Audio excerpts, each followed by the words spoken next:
ミルトンチャンネルです。今日は E ノー社製のインバーター発電機を使って車中泊での災害対策について考えてみました。その使った発電機がこちら。この発電機、この1本130円のカセットボンベで動くんですが、これ1本だけで約1時間発電させることができて、災害対策にかなり使えるなと感じました。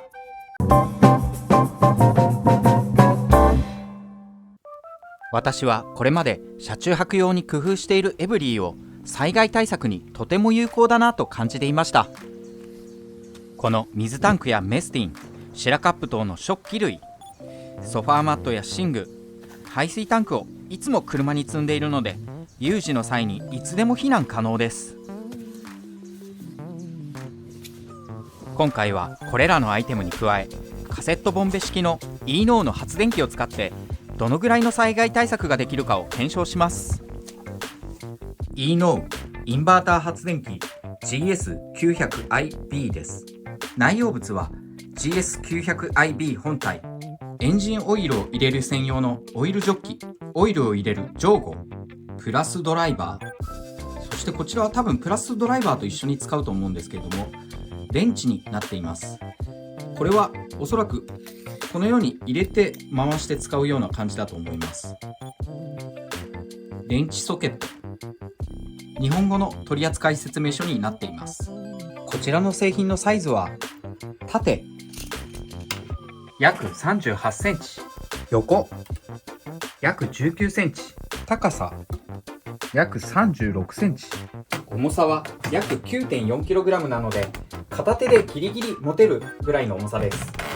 この発電機はエンジン式で空冷4ストローク OHV エンジンというエンジンが使われていて、総排気量は 40cc、 使用燃料は液化ブタンといういわゆるカセットボンベが使えるインバーター発電機になっています。こちらの発電の定格出力は 700W、 最大 800W まで発電することができるようです。このインバーター発電機はガソリンを使う必要がなくカセットボンベで動く方式なので、私のような素人にも安全に使うことができそうです。こちらの取扱説明書は全て日本語で書かれていて、分かりやすい解説になっています。このように裏面には保証書もついています。プラスドライバーと銀の筒、これはスパークプラグを交換するレンチとして使うようです。この製品は全体的にプラスチックでできていて、見た目の大きさより軽い印象があります。本体の底面にはこのように足の部分に吸盤が装着されていて、この部分で振動を吸収したりするような設計になっています。続いて正面をチェックしていきます。まず向かって正面左側、エコスイッチ、この部分はエコスイッチオンモードとオフモードがあり、このエコスイッチオフモードにすると電気機器の使用の有無にかかわらずエンジンが定格で回るそうなんですが、このエコスイッチをオンにしていると電気の使用量に応じてエンジンが回転するようになり、電気機器を使用しないときは自動的に低速運転になって燃料を節約できたり騒音を減らしてくれるそうなので、基本的にはこれをオンにして使いたいと思います。そして向かって真ん中、周波数切り替えスイッチ、私の住んでいる地域は 50Hz ですので 50Hz の方に合わせておきます。向かって右側、エンジンスイッチ、これでこの発電機のオンオフをするようになっているようです。そして真ん中右手、 AC 出力ポート、こちらは交流 100V、 定格 700W、 最大 800W までの電力がこの部分から取れるようです。そしてこの真ん中の部分、 USB ポート、こちらは USB1.0 と USB2.1 の2箇所取れるようになっています。そしてこの部分、アース端子、この本体に接続する電気機器がアース付きのプラグの場合はこちらにアースをつけるといいそうです。そして本体下の部分、並列運転端子、こちらは赤と黒の端子があって、この端子に接続すると2台連結して使うこともできるようです。本体裏面もチェックしてみます。まず本体上部のこの部分、この部分はチョークレバーと呼ばれ、エンジンに入る空気量を調整してエンジンを始動させる際に使います。まずエンジンを始動したい場合には、この起動という部分に合わせ、次にエンジンが起動してエンジンが温まってきたら、この部分を運転の方に移します。そしてエンジンを停止したい場合には、この部分を運転から閉めるの方に切り替えてエンジンを停止させます。続いて真ん中右側のこの部分。この部分はリコイルスターターグリップと呼ばれ、このように紐がつながっていて、この部分をエンジンをかけるときに引っ張ることによってエンジンを始動させるようです。原理としては、私が釣りに行くときによく船に乗せてもらっているのですが、その船の船外機で使われているものと同じ原理だと思います。こちらのリコイルスターターの部分にはエンジンオイルを入れてこの発電機を動かすように書いてありますので、後ほどエンジンオイルを入れて使いたいと思います。続いて側面も見ていきます。こちらの部分はエンジンの排気口、いわゆるマフラーと同じような役割の部分になっていて、この部分から排気や熱が放出されるようになっているようです。続いてこの発電機の上部もチェックしていきます。この発電機の上部は向かって左側にカセットボンベホルダーがあって、この部分でカセットボンベを下向きにセットして使うようになっているようです。続いて本体上部真ん中。この部分は中に点火プラグが仕込まれていて、この部分を付属のプラスドライバーで外して点火プラグを交換するようになっているようです。点火プラグの部分を開けてチェックしてみます。カバーを外すと中がこのようになっていて、この銀の部分を取り外すとスパークプラグが出てくるようになっているようです。引き抜いて取り外してみます。こんな感じの形状になっています。この部分にスパークプラグがあるので、一度外してみたいと思います。付属のプラグレンチをセットして取り外してみます。狭くてやりづらい。おそらくこの穴の部分にドライバーを挿して回して外すというような感じだと思うんですけども、刺さらないですね。反対側の部分までこのドライバーが入らずに、この本体のこのプラスチックの部分にもドライバーが干渉してしまうので、このプラグレンチではうまく取り外すことができません。このプラグレンチを使ってこのスパークプラグを交換するようなヒントで使われる方は少ないと思いますが、もしこのスパークプラグを交換される場合は、専用のプラグレンチを使った方が簡単に取り外せると思います。私の技術不足でこのプラグレンチではこのスパークプラグを取り外すことができなかったので、このプラグキャップを戻して使える状態に戻したいと思います。戻し終えました。おそらくこのプラグレンチとこのドライバーは災害対策として使うときにプラグレンチやこういう工具がないと交換できないので、そういった面でこれが付属品としてついているんだと思いました。このインバーター充電器は運転前の準備としてエンジンオイルを入れなければならないそうなので、エンジンオイルを入れていきます。エンジンオイルは背面のこの辺りに入れるようになっているようです。推奨のエンジンオイルは4サイクル用エンジンオイルで SAE10W30 もしくは 10W40API 分類 SEQ 以上と書いてあります。エンジンオイルの規定量は 0.25 リットルですので、私がいつもバイクに使っているヤマハのエンジンオイル SAE10W40 を使ってこの中に入れていきたいと思います。エンジンオイルを入れる前に4箇所のビスを外してオイル給油口を露出させます。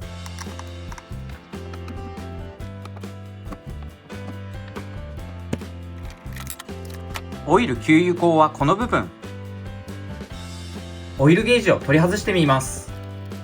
最初からほんの少しだけオイルが入っているようですが、まだ規定量には足りていないようなので、この部分からオイルを注入していきます。オイルの注入には付属のロートとオイルジョッキを使うようです。オイルジョッキにオイルを入れていきます。この一番上の部分が 220ml、 規定量は 250ml なので、一番上まで入れても 220ml なので分かりづらいので、100ml を2回入れて残りの 50ml、 この部分で半分で 250ml を入れようと思います。まず 100ml 入れます。本来は付属のロートを使ってこのように差し込んで入れるようなんですが、 100ml ずつ入れてしまえばロートなしでもいけそうなので、ロートなしで入れてみます。ロートなしでも 100ml きれいに入れられました。最初に少しだけこの発電機本体にオイルが入っていたので、 100ml を入れた段階ですが、念のためオイルレベルゲージをチェックしてみます。まだ全く規定量には足りていないようです。この一番下のローの部分にもオイルが付着していないので、 200ml 目注入します。 200ml 目を注入し終えました。念のためオイルゲージを突っ込んでみます。一番下の部分にオイルが付着していますが、もう少し入れた方が良さそうなので、やはりあと 50ml 追加します。 50ml 再注入します。このオイルジョッキですが、この先端の部分がこのように根元まで入ってくれるので結構入れやすいです。これで 250ml すべて入れ終えました。オイルゲージを入れてチェックしてみます。今度は規定量入りました。ではこれで蓋をしてエンジンが使える状態になりました。カバーを戻します。この発電機は車内や倉庫内、室内等で使用しないようにとありますので、換気の良い屋外で利用します。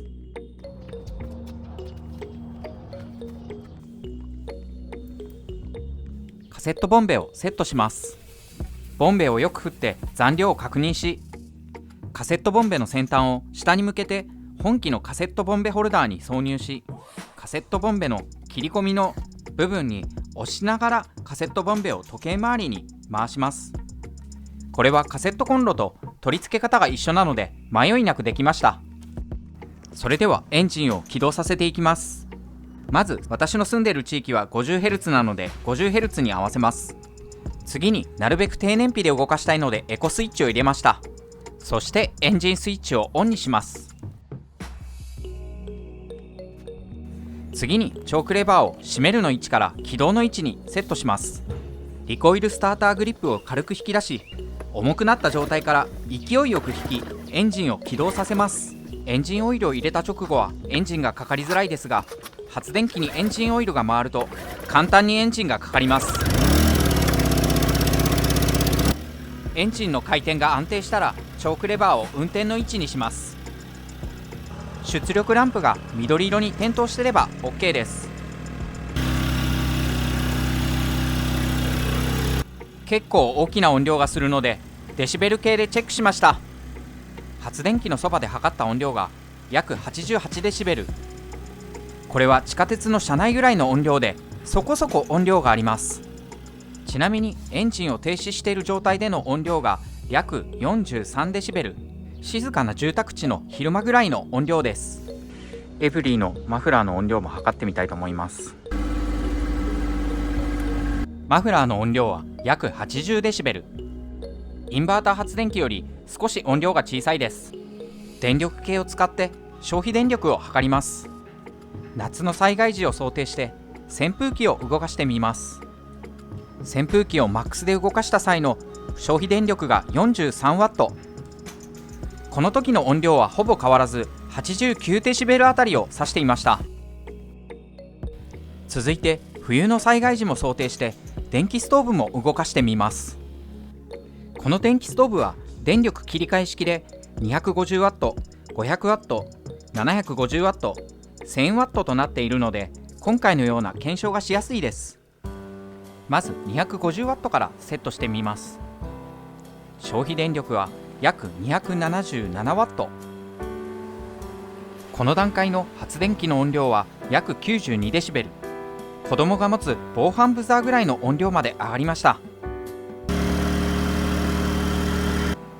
次はワット数を500ワットまで上げて使ってみます。この段階の音量は約95デシベル。さらに音量が上がりました。次に750ワットでも動かしてみます。この発電機は定格700ワット、最大800ワットなのでもしかしたらエンジンが停止するかもしれませんが、とりあえず試します。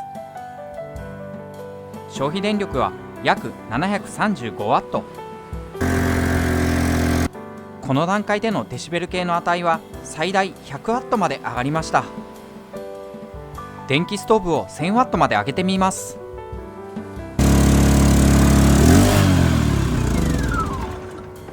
消費電力オーバーでエンジンが停止してしまいました。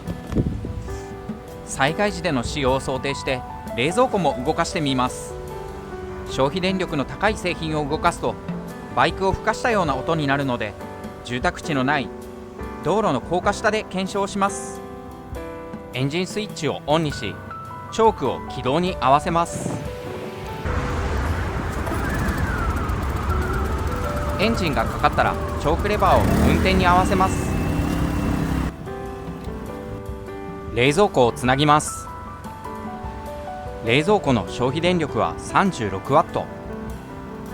電気の止まるような災害時には食料の保存も大変になるので、この手のアイテムがあると安心できると思いました。この検証中、大雨が降り始めて高架下で濡れないはずですが、横殴りの雨で冷蔵庫や発電機も濡れ始めたので、撮影を一時中断。雨が小降りになるまで待ちました。雨が小降りになったので撮影再開です。次の検証では災害時に役立つポータブル電源をこのインバーター発電機で充電します。発電は新品のカセットボンベを使い、ボンベ1本を使い切るまでにどのくらいの時間発電機を駆動できるかを検証します。ボンベの重さをあらかじめ測りで計測し、ガスの残り具合もチェックします。新品のガスボンベの重さは 349g。 この新品のカセットボンベを使ってポータブル電源に充電します。充電するポータブル電源はあらかじめバッテリー残量をすべて使い切ってあり、分かりやすいよう 0% スタートで充電させます。新品のカセットボンベをセッティングします。カセットコンロと取り付け方法が全く同じなので、戸惑うことなく取り付けできます。スイッチをオンにし、チョークを運転に合わせ、リコイルスターターを引き、エンジンを始動します。起動したらチョークを運転に合わせます。この作業、慣れるととても簡単で、一発でエンジンがかかりました。運転時間はストップウォッチで計測しておきます。充電ケーブルの接続に手間取って、発電機のエンジン始動後約2分後からの充電スタートになりました。バッテリー残量 0%、 充電開始時の充電電力は91ワット。この値は電力計で測っても同じ91ワットでした。この時の発電機の音はこんな感じ。原付を運転している時のような音がします。次にこの発電機のエンジンの匂いも嗅いでみます。カセットボンベを燃料にしているのでガスの匂いがするかと思っていましたが、予想に反してバイクの排気ガスのような匂いがしました。発電機を動かし始めて9分20秒後、ポータブル電源の充電電力は619ワットまで上がりました。次にこの段階での音量を測ります。音量は約80デシベル。発電機から50センチほど離して計測したので、やや音量が抑えられています。発電開始から約20分後、バッテリーの充電電力は524ワット。サーモグラフィーカメラを使って発電機の発熱具合をチェックします。ご覧のように発電機だけでなく地面も熱くなっているようです。この発電機は排気口付近が特に熱くなるようです。排気口付近の温度を詳しくチェックします。発電機排気口の一番熱い部分で約97度。正直もっと熱くなるかもしれないと思っていたので、想定より低い温度で安心しました。エンジン駆動開始から37分後、まだ問題なくポータブル電源に充電できています。イーノウの取扱説明書によると、カセットボンベ1本分の運転時間は 0.7 時間、分数で約40分程度の運転となっていますので、そろそろボンベが空になるかもしれません。エンジン始動から約40分後、ポータブル電源への充電電力は約 524W。 まだまだ問題なく充電できています。サーモグラフィーカメラで発熱をチェックしてみても、先ほど同様特にひどい発熱はしていませんでした。エンジン始動から46分後、この時点でトリセツの交渉使用可能時間を超えています。ポータブル電源への充電も先ほど同様 524W、 かなり優秀です。エンジン始動から50分後、バッテリーの充電電力は 524W。 バッテリー残量も 47% まで増えました。エンジン始動から55分後、正直ここまで持つとは思っていませんでした。充電電力は 473W まで下がりましたが、バッテリー残量は 52% まで溜まっています。はい、57分が経過しました。切れるか、切れそう、切れそうですね。切れました。57分32秒でカセットボンベ1本分使い切りました。メーカーの交渉では40分だったので、そういった意味ではかなり長く使えた方だと思います。バッテリーの残量は 0% からスタートして 54% までバッテリーが溜まりました。このカセットボンベ1本で 0% から 54% まで溜まったというのはコスパ的にはそれほど良くないかもしれないんですが、災害対策としてはかなり有効かなと思いました。先ほどポータブル電源に充電して使い切ったカセットボンベを重量を測ってみます。 115g、 最初に測った時が 349g でしたので、349から115g を引いて 234g 使ったことになっています。実はこのカセットガス、うっすらと音が聞こえるかと思いますが、ほんの少しこの中にガスが残っているようです。本来はこの製品 250g なので、約 16g ほどこの中にガスが残っているようです。使い切れなかったガスはカセットコンロ等で使用したいと思います。この e-NO のインバーター発電機、直流 5V USB ポート 1.0A と 2.1A で充電できるようなので、発電してこの部分でタブレットを充電してみます。今までと全く同じ手順で発電機をセットしました。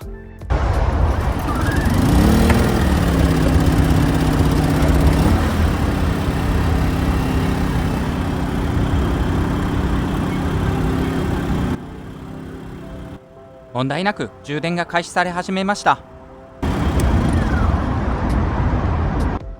エンジンを切ったらチョークを閉めるの方に戻しておきます。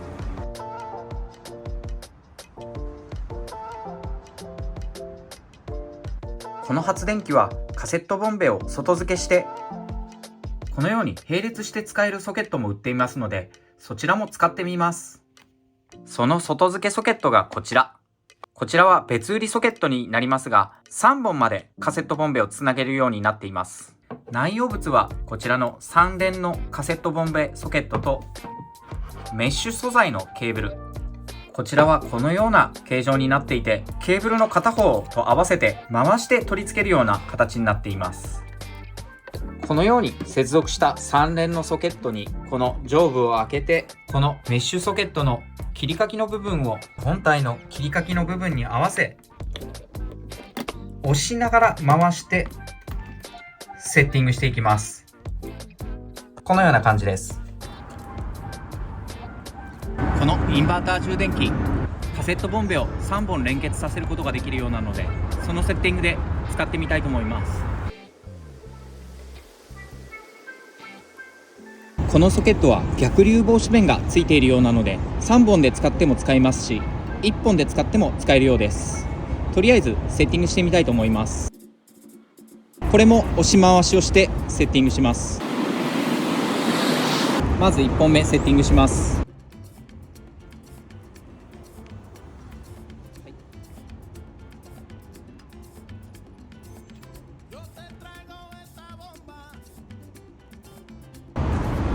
でこれを使用するときはこのように置くのではなく、このようにセッティングします。これはカセットボンベの中のガスを液体のままこの発電機の方に回してあげる必要があって、このようなセッティングにするそうです。エンジンスイッチをオンにしてチョークを軌道の位置に合わせエンジンを始動します。問題なく一発で起きました。こういった形で使用すればカセットボンベを交換することなく、このカセットボンベがそれぞれから均等にガスが流れてずっと使い続けることができるそうです。ちなみにこの e-Now の GS900IB の欠点が一つ見つけてしまいました。それはこのようにうっすらゴムの黒い部分がこのように床についてしまうこと、これなかなか取れません。多分ウェットティッシュとかで綺麗に拭かないと多分取れないと思います。この黒い部分がどうしてもこのようについてしまいます。うっすら分かりますでしょうか。跡がこんな感じでついちゃうんで、これあんまり良くないと思います。16g だけ残ったカセットボンベは使い切って捨てたいと思います。これは車の中にいつも常備している 1.5 号のメスティン、風防板とこの中にはカセットコンロも入っています。このカセットコンロとてもコンパクトでメスティンの中に収まるので、いつも車の中に常備しています。このコンロのこの切り欠きの部分をこの部分に合わせるだけでワンタッチでカセットコンロになってくれます。この袋の中には五徳も入ってるんで、このように乗せて使います。カセットボンベのセットの仕方はこんな感じ。この黒い部分を手前に引いて、カセットボンベ上部のこの部分にこのプラスチックの切り欠きを引っ掛けます。そしてこの部分に切り欠きを合わせ押し込んで回すだけです。このカセットコンロはシェラカップでもメスティンでも問題なく乗せることができます。また遮熱板がここについているので、このような形で乗せたとしても熱がこのカセットボンベに伝わらないので安全です。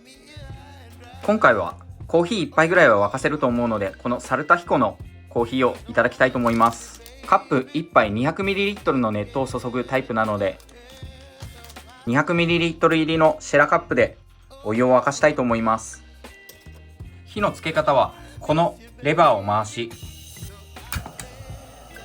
カチッとボタンを押すだけで火がつきます。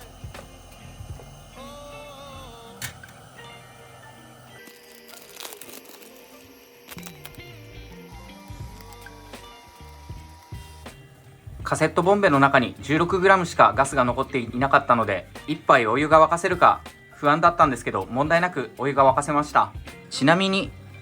サーモグラフィーカメラで見るとこんな感じ。上の方はやはり熱はありますが、カセットガスの床は35度程度、そしてカセットボンベ側は40度程度にしかなってませんので、安全に使えると思います。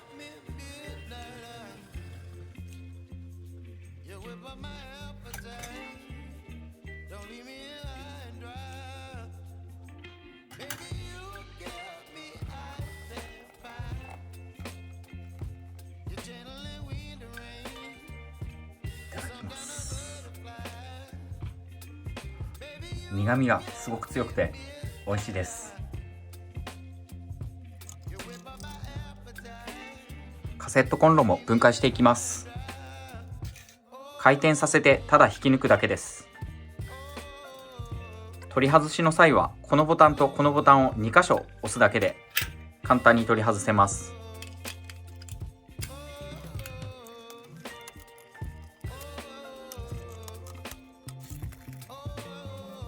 100均で買った風防板もこの中にしまいます。このカセットボンベ、コーヒーを沸かしてもまだ微妙に残っているみたいです。重量は 110g。 一番最初に測定した重量が 349g でしたので、349引くことの 110g で 239g。このカセットボンベの容量は 250g ですので、あと 11g ほどこのカセットボンベの中にガスが残っているようです。コーヒーを1杯沸かしても 5g 程度しか消費してなかったので、あと2回分はコーヒーが沸かせそうです。これは再度コーヒーを作るときに最後まで使い切って捨てたいと思います。今回カセットボンベをたくさん使ってみて、災害対策としてかなり使えるアイテムだなと感じました。電気での調理に比べカセットガスの調理はとてもコスパが高いと思います。今回使用したインバーター発電機やポータブル電源と組み合わせると、普段車中泊している車で全く問題なく災害対策ができると感じました。災害はいつ来るか分かりませんので、カセットボンベを含め日頃から災害対策アイテムを揃えておこうと思いました。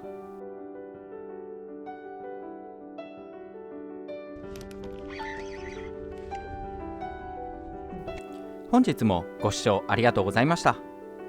もしこの動画を気に入っていただけたら、チャンネル登録、グッドボタンよろしくお願いいたします。